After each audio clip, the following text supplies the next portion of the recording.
Salut à tous et bienvenue pour ce nouveau numéro des infos dont on parle peu. Ravi de vous retrouver aujourd'hui pour ce 154e numéro. Au sommaire, dans la partie internationale, on va parler de l'Iran, du Qatar et d'Israël, car la situation se complique encore plus dans cette partie du monde. Dans la partie économie, on parlera de l'intelligence artificielle qui, selon une étude, va dépasser les humains à la fin du siècle. On parlera aussi des avions autonomes et d'un malware qui menace le réseau électrique européen. Dans la partie France, on parlera des coupes dans le budget alloué aux maisons de retraite, de l'état d'urgence qui devrait être transformé en une loi et des indemnités chômage très avantageuses des députés sortants. Partie santé, on parlera du plastique dans les océans, qui provient en grande partie des plastiques balancés dans les fleuves. En conséquence, on parlera des résidus de plastique trouvés dans le sel. Et on terminera avec l'explosion de l'obésité dans le monde. Voilà, attachez vos ceintures et on y va. On attaque la partie internationale, on démarre avec l'Iran qui compte consacrer le port de Boucher pour les échanges commerciaux avec le Qatar. Alors ça, c'est pas un revirement de situation parce que l'Iran et le Qatar font du commerce depuis longtemps, mais là ça se voit de plus en plus et ça déplaît beaucoup à la communauté internationale, on va dire. Le gouvernement adjoint aux affaires économiques de Boucher, Saïd Zarinfar, a déclaré que, compte tenu de la proximité entre le Qatar et le port de Boucher, ce dernier servira de centre pour les échanges économiques entre l'Iran et le Qatar afin de renforcer le développement de l'exportation entre les deux côtés. Voilà ce qu'a rapporté l'agence d'information iranienne Tsanim.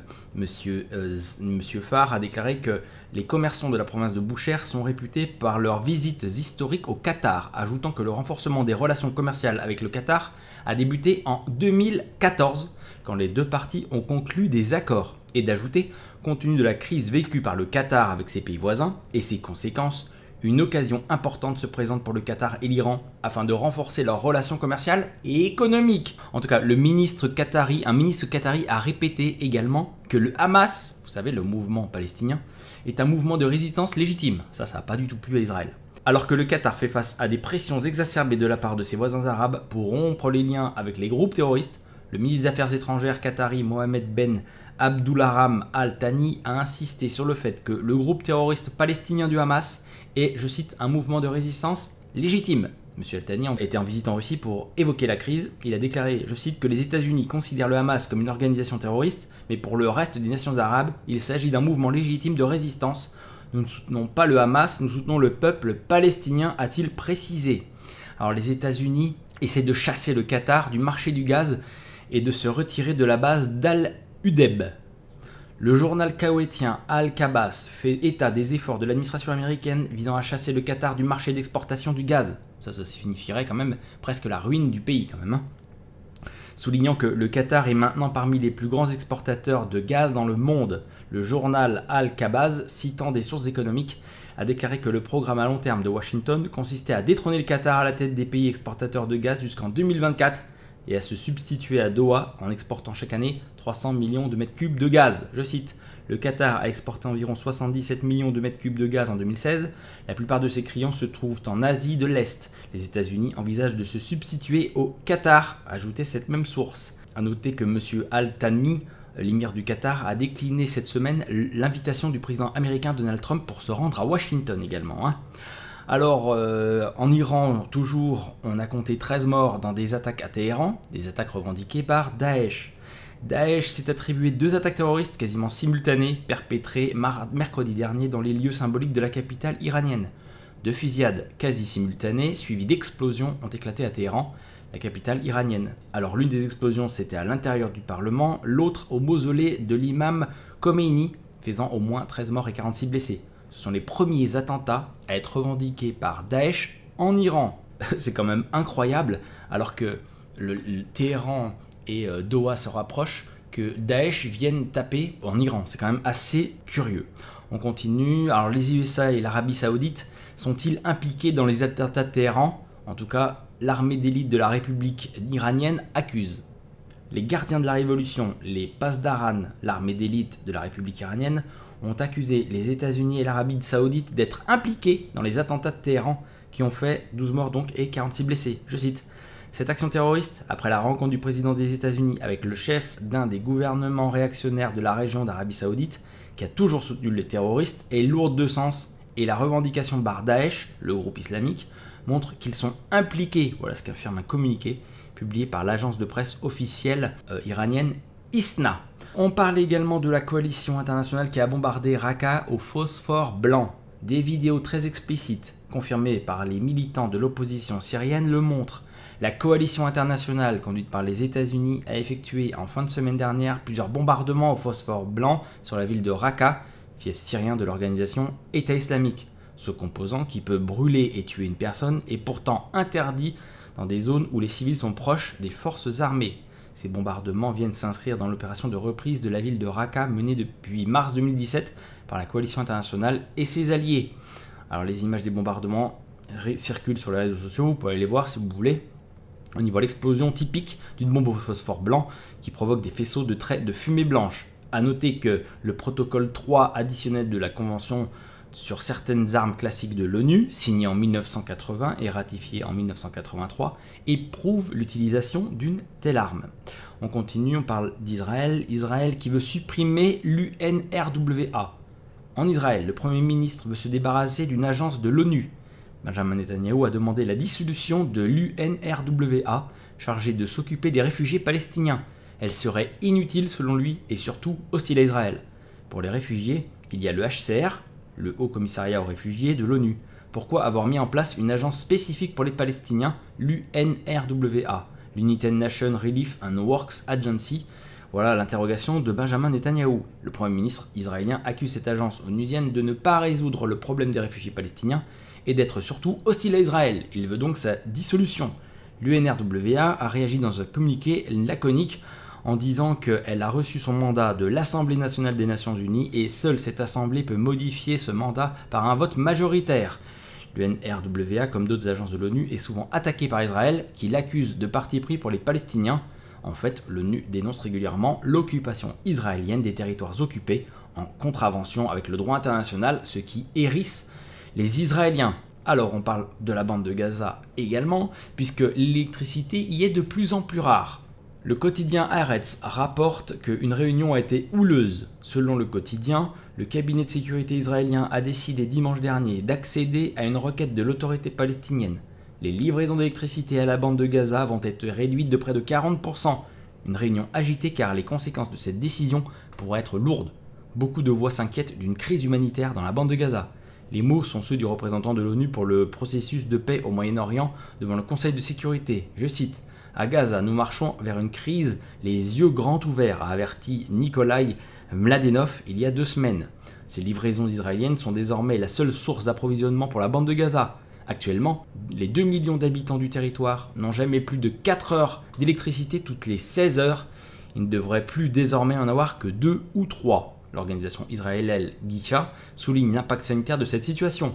Les stations de désalinisation d'eau de mer ne fonctionneront plus, les eaux usées ne peuvent plus être pompées ni traitées, des ailes entières des hôpitaux seront fermées lors des coupures générales.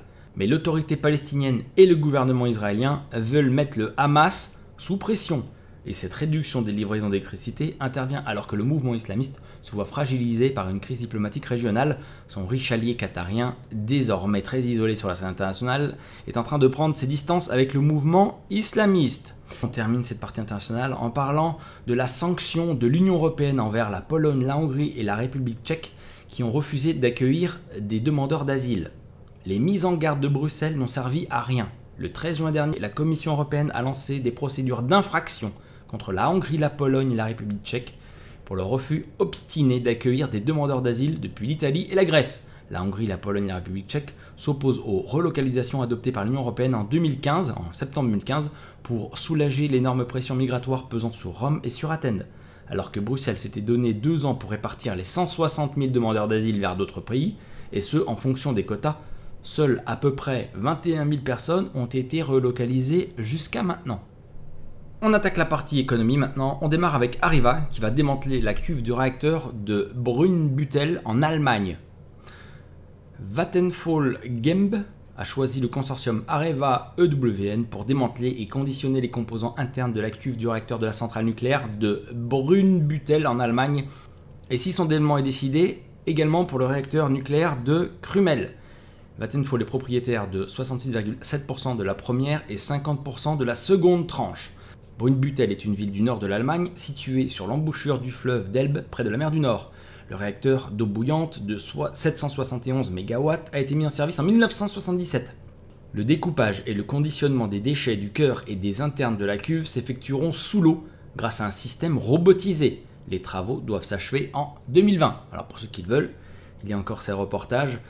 Centrale nucléaire, démantèlement impossible, pour vous montrer qu'en fait, c'est impossible de démanteler une centrale nucléaire en l'état. On continue, on va parler également des avions de ligne autonomes. Et ça sera bientôt possible selon Boeing. Le constat de Mike Sinnett paraît fou, mais semble parfaitement sensé au vu de ses déclarations parues dans CNBC. Le vice-président du développement produit de Boeing fait du pilotage autonome des avions son défi. Pour lui, je cite, « Les éléments de base de la technologie sont parfaitement disponibles à l'heure où des drones autonomes se vendent pour moins de 1000 $. Et si ce défi n'était pas si insurmontable que cela ? Après tout, un avion est déjà capable de gérer seul le décollage, la croisière et l'atterrissage grâce à leur ordinateur de vol. Cet été, les travaux sur des algorithmes en cours de réalisation seront testés sur des simulateurs de vol. L'année prochaine, ce sera dans un cockpit bien réel que Boeing intégrera une certaine intelligence artificielle qui prendra des décisions qu'un pilote aurait prises. Voilà ce qu'indique Mike Sinnett. Ceux qui sont intéressés, je vous invite une nouvelle fois à aller prendre ou vous procurer la lettre d'analyse et d'information libre numéro 17 dans laquelle nous avons fait un article qui s'appelle « Le merveilleux monde de demain » dans lequel nous avons analysé toutes les pièces de ce puzzle et qui vous donne grosso modo ce que sera le monde de demain avec toutes ces véhicules autonomes, cette intelligence artificielle, etc. Alors en parlant d'intelligence artificielle, des experts prédisent que l'intelligence artificielle va dominer les humains dans moins de 50 ans. La question de l'intelligence artificielle, qui va remplacer les employés humains, est devenue l'un des sujets les plus chauds de l'actualité et pour cause, les études continuent de faire l'éloge du potentiel de croissance et de richesse que présente l'intelligence artificielle en raison de l'augmentation de la productivité. En même temps, d'autres rapports mettent en garde contre les menaces de l'emploi et l'aggravation de l'inégalité des salaires entre les salariés qualifiés et ceux moins qualifiés. En dépit de ces alertes, rien ne semble arrêter le progrès technologique. Selon une dernière étude publiée par les prestigieuses universités de Yale et d'Oxford, l'IA devrait dépasser les humains dans tous les domaines dans moins de 50 ans. Pour arriver à cette prédiction, les deux universités se sont tournées vers des spécialistes de l'intelligence artificielle du monde entier. Ces derniers estiment que l'IA devrait nous dominer d'ici 2062. La probabilité de cette prédiction a été de 50%. Néanmoins, il faudra attendre encore plus d'un siècle, jusqu'à 2137, pour voir l'intelligence artificielle dominer toutes les activités humaines. L'intelligence artificielle devrait maîtriser beaucoup d'activités bien avant cette date. Dès 2024, les spécialistes s'attendent à ce que des machines deviennent meilleures que les humains pour la traduction des langues. De même, elles devront dominer des activités comme la rédaction de dissertations de lycée avant 2026, conduire un camion avant 2027 et remplacer les humains au commerce avant 2031. Les machines seront même aptes à écrire des livres best-sellers dès 2049 et à s'occuper de la chirurgie en 2053. En réalité, tous les jobs occupés par les humains seront automatisés dans les prochains 120 ans. Voilà ce qu'ont prédit ces participants à ces études. On va parler également d'un malware, d'un nouveau genre qui met en danger tout le réseau électrique européen. Le réseau de distribution d'énergie ukrainien a été touché le 17 décembre 2016 par une cyberattaque d'un nouveau genre. Un peu avant minuit, la station haute tension de Pivychina, au nord de Kiev, dans la capitale ukrainienne, a complètement disjoncté, littéralement. Un par un, ces disjoncteurs ont sauté, privant un quartier d'électricité. L'incident n'était pas le résultat d'une panne ou d'un dysfonctionnement, mais d'une action délibérée causée par un malware. Les techniciens ont pu restaurer le service 1 heure plus tard en coupant les disjoncteurs de leur connexion avec le système informatique. Ce n'est pas la première fois qu'une centrale énergétique est visée par une attaque informatique. L'est de l'Ukraine avait déjà été frappé par une panne peu avant Noël en 2015. 225 000 personnes s'étaient alors vues privées d'électricité en plein cœur de l'hiver. Mais le malware au cœur de cette nouvelle attaque est différent. Il a d'abord été détecté par l'entreprise slovaque EZ, qui a partagé son analyse avec la firme américaine Drago Security. Cette dernière s'est alors procuré d'autres échantillons du malware et EZ l'a baptisé Industroyer, un amalgame provocateur entre les mots industrie et destructeur. Après 6 mois d'enquête, les spécialistes ont découvert qu'il a été conçu pour pouvoir être adapté à n'importe quelle centrale. Il est capable de cartographier le réseau informatique interne d'une station électrique et de saboter sans intervention humaine ou presque. Il est ainsi fort probable que l'attaque détectée en décembre dernier n'ait été qu'un test avant une opération de plus grande ampleur. D'après Robert M. Lee, CIO de Drago Security, je cite, c'est un cauchemar. En l'état, le malware pourrait être utilisé contre n'importe quelle centrale électrique en Europe. Et les autres pays comme les États-Unis ou le Canada ne sont pas totalement hors de danger non plus. On continue cette partie économie, on va parler de l'Arabie Saoudite qui a instauré une taxe sur les péchés, donc sur le tabac et la boisson sucrée. Ultra dépendante des revenus pétroliers, l'Arabie Saoudite tente de diversifier son économie. Le royaume a introduit une taxe sur les cigarettes et les boissons sucrées, dite taxe sur les péchés. Conséquence, le prix du tabac et les boissons énergisantes va doubler, d'abord pour faire entrer de l'argent dans les caisses de l'État, mais aussi pour s'attaquer au diabète, problème sanitaire majeur au sein de la jeunesse saoudienne. On en parlera à la fin de cette vidéo d'ailleurs. De messages de prévention sur les effets du tabac seront également apposés sur les paquets. Quant aux boissons sucrées, elles seront taxées à 50%. Les nouvelles taxes ont été annoncées par l'autorité générale de la Zaka et des impôts. Cette décision a été prise depuis près d'un an, souligne Fatia Dazi-Eni, politologue spécialisé de la péninsule arabique et auteur du livre L'Arabie Saoudite en 100 questions. Alors, puisqu'on parle du prix du baril, c'est une raison pour laquelle l'Arabie Saoudite est en crise, c'est parce que le prix du baril est extrêmement bas. Alors, est-ce que vous savez qu'aujourd'hui le prix du baril est à 44 $? Ça, on n'en parle pas beaucoup. Le prix du baril est à 44 $, mais par contre, le prix de l'essence à la pompe ne cesse d'augmenter. Alors là, trouvez le problème. Et on termine cette partie économie en parlant également de Marissa Mayer, la PDG de Yahoo. Elle va quitter son poste, elle va toucher un jackpot.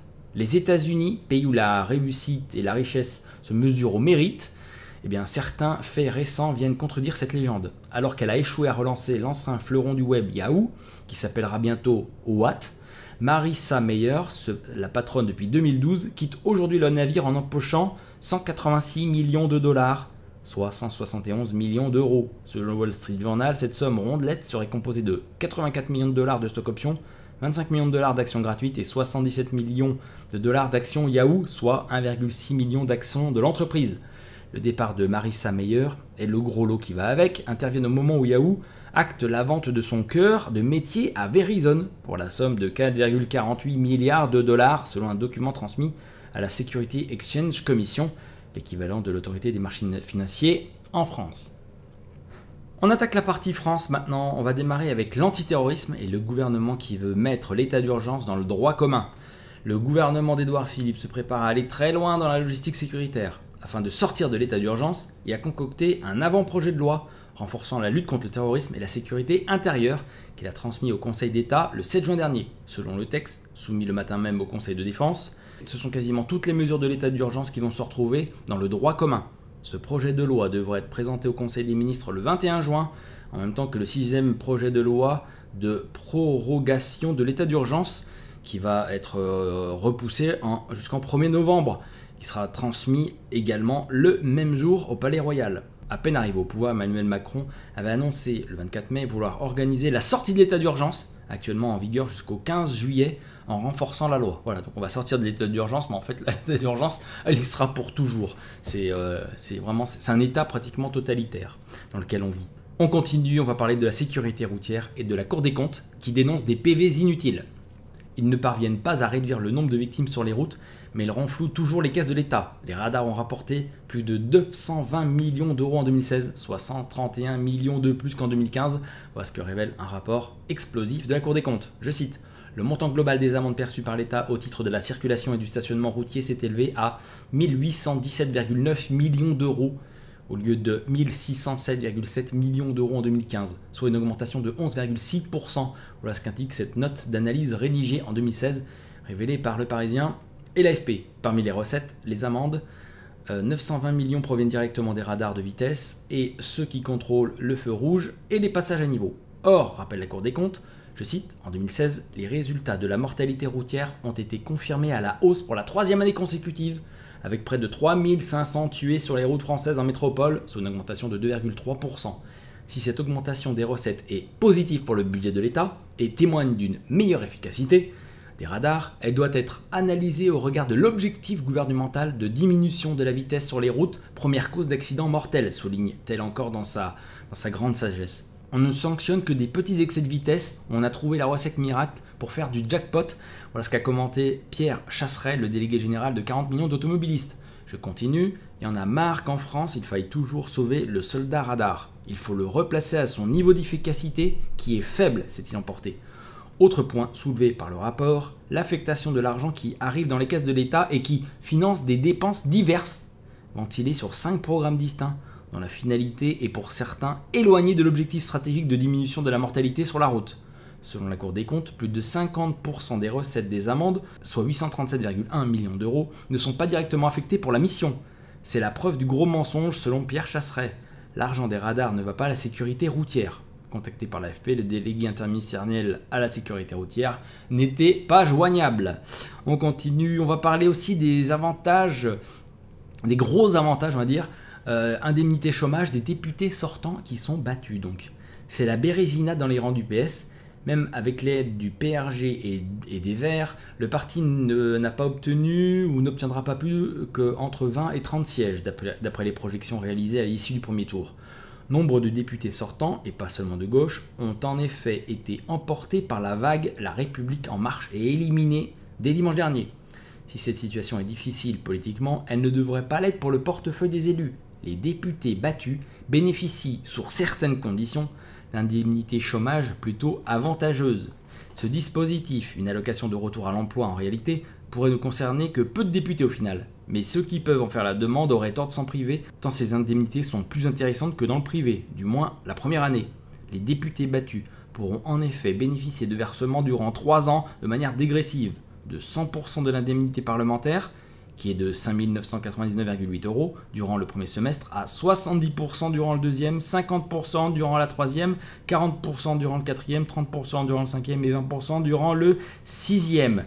Dans le privé, le montant des indemnités chômage est fixe, maximum 75% du salaire journalier de référence, ou au maximum 7 237 € par mois. Mais la somme n'est versée que durant 2 ans.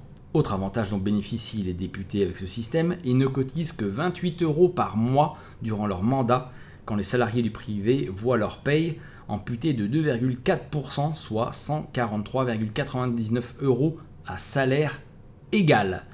On parle également, puisqu'on va parler, on parle de coupes budgétaires, etc., on parle également de coupes budgétaires pour les maisons de retraite, coupes budgétaires de l'EHPAD public.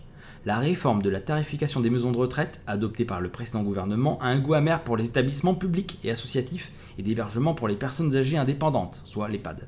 Dans une situation économique déjà très tendue, leurs budgets vont fondre de 200 millions d'euros selon la Fédération hospitalière de France, qui s'inquiète du sort des 3250 établissements du secteur.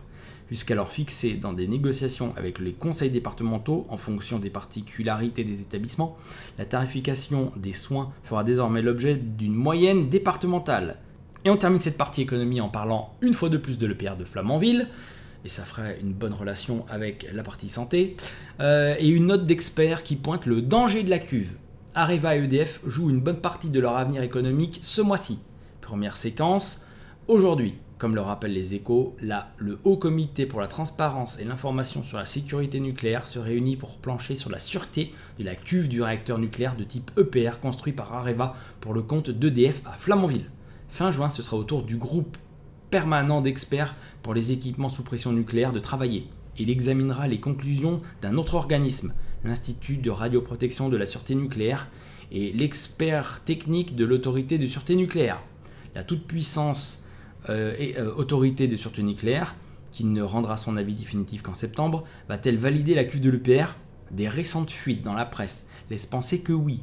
Pourtant, une note technique publiée par l'IRSN en avril dernier et passée totalement inaperçue montre que cette cuve n'est pas conforme à la réglementation des équipements nucléaires sous pression et pose un problème majeur de sûreté. Noyée au milieu d'une masse de documents mis en ligne, elle est datée de septembre 2015 et signée de Gérard Gary, physicien nucléaire, directeur de recherche émérite ex-CNRS, rattaché au laboratoire de mécanique des solides de l'école polytechnique. Que dit M. Gérard Gary? Je cite: « Les mesures réalisées dans les zones suspectes ont révélé des valeurs de résilience insuffisantes pour satisfaire le premier niveau de défense vis-à-vis de la sûreté. En l'occurrence, il s'agit d'un test de résilience qui mesure la capacité d'un matériau à absorber l'énergie quand il se déforme sous l'effet d'un choc et dont le résultat est mesuré en joules. La réglementation impose un résultat supérieur à 60 joules. Or, la moyenne des tests réalisés sur une pièce sacrificielle similaire de la calotte de l'EPR ressort à 52 joules. Le physicien précise aussi que sur cette pièce, la résilience attendue était de 220 joules. En traduction, En cas de choc violent, le fond de la cuve de l'EPR pourrait rompre. Or, ce risque de rupture est strictement interdit par la réglementation. La rupture entraînerait la perte de liquide de refroidissement, donc le dénoyautage du cœur nucléaire, débouchant sur un accident nucléaire très grave. On attaque la partie santé-environnement maintenant et on va démarrer avec le plastique jeté dans les fleuves, source de pollution majeure dans les océans. Les déchets plastiques jetés dans les cours d'eau, principalement en Asie, sont l'une des plus grandes sources de pollution des océans à travers le monde, d'après une étude menée par des chercheurs néerlandais. Les fleuves déversent entre 1,15 et 2,41 millions de tonnes de plastique chaque année dans les océans, soit environ 50 kg par seconde. Voilà ce qu'a souligné à l'AFP John Van Ewyck, chargé de communication d'Ocean Cleanup, une fondation néerlandaise de développement de nouvelles technologies pour nettoyer les océans de ces déchets. 2 tiers de cette pollution globale proviennent des 20 fleuves les plus polluants, d'après une étude publiée dans le journal Nature Communication. Et 86% de ces détritus plastiques sont émis par des cours d'eau asiatiques, voilà ce qu'ont précisé des chercheurs d'Ocean Cleanup. Situé en Chine, le Yangtze, l'un des plus grands fleuves du monde, est le bassin hydrographique qui contribue le plus à la pollution océanique mondiale, déversant pas moins de 330 000 tonnes de plastique dans la mer Chine orientale. Viennent ensuite le Gange en Inde, ainsi que les fleuves Xi, Dong et Xuanjian en Chine, et les fleuves aussi indonésiens, Brantas, Solo, Serayu et Progo. Alors puisqu'on parle de plastique, conséquence, on a trouvé des microplastiques dans le sel de table. Des millions de tonnes de déchets plastiques polluent nos océans et représentent un vrai désastre pour l'environnement. L'impact de ce phénomène sur notre santé est aussi bien réel. Une équipe de chercheurs malaisiens de l'université de Putra, Malaysia, s'est intéressée à la présence de microparticules de plastique dans le sel de table que nous consommons et a effectué des analyses sur divers échantillons. Les résultats ont été publiés dans la revue Scientific Report en avril 2017. Pour mener à bien leur enquête, les chercheurs ont analysé 16 marques de sel provenant de France, d'Australie, d'Iran, du Japon, de Nouvelle-Zélande, du Portugal, d'Afrique du Sud, de Malaisie. Parmi les échantillons, tous contenaient des microplastiques, sauf un. Ce dernier est de marque française, mais il est impossible de savoir de laquelle il s'agit. Seule information, il est contenu dans une salière en verre. Les 5 autres marques de sel français analysées contenaient en revanche des microplastiques. Si la quantité de microplastiques dans le sel n'est pas suffisamment importante pour s'avérer inquiétante pour notre santé, l'étude est malgré tout révélatrice de l'état de nos océans. Par ailleurs, aucune norme quantitative n'a été fixée pour l'instant. Voici désormais une nouvelle raison pour ne plus trop manger salé. Comme le rappelle Abolfalz Galliescardi, l'un des auteurs de l'étude, les produits cosmétiques contiennent eux aussi des microplastiques. Selon une étude repérée par nos confrères de Huffington Post, plus de 8000 milliards de microbilles de plastique s'invitent dans les habitats aquatiques chaque jour. Une pollution par les microplastiques qui sera en augmentation constante, lit-on dans les colonnes du journal. Et on termine avec l'obésité. En près de 40 ans, le nombre d'obèses a plus que doublé dans 73 pays. C'est un chiffre qui inquiète tous les responsables de santé publique. Depuis 1980, le nombre d'obèses a plus que doublé dans 73 pays de la planète. Et il a continué d'augmenter dans d'autres nations. Ce sont les 2 enseignements qui ressortent de l'étude publiée le 12 juin dernier par la revue américaine New England Journal of Medicine. Selon les auteurs, 107,7 millions d'enfants et 603,7 millions d'adultes souffriraient d'obésité dans le monde en 2015. Cette même année, les problèmes de surpoids étaient à l'origine de 4 millions de décès, dont près de 40% chez des personnes non obèses. Cela montre, je cite, une crise grandissante et troublante de santé publique au niveau mondial, constatent les auteurs qui ont travaillé sur 195 pays et territoires. Je continue de citer, les personnes qui ne font pas attention à un gain de poids le font à leurs risques et périls.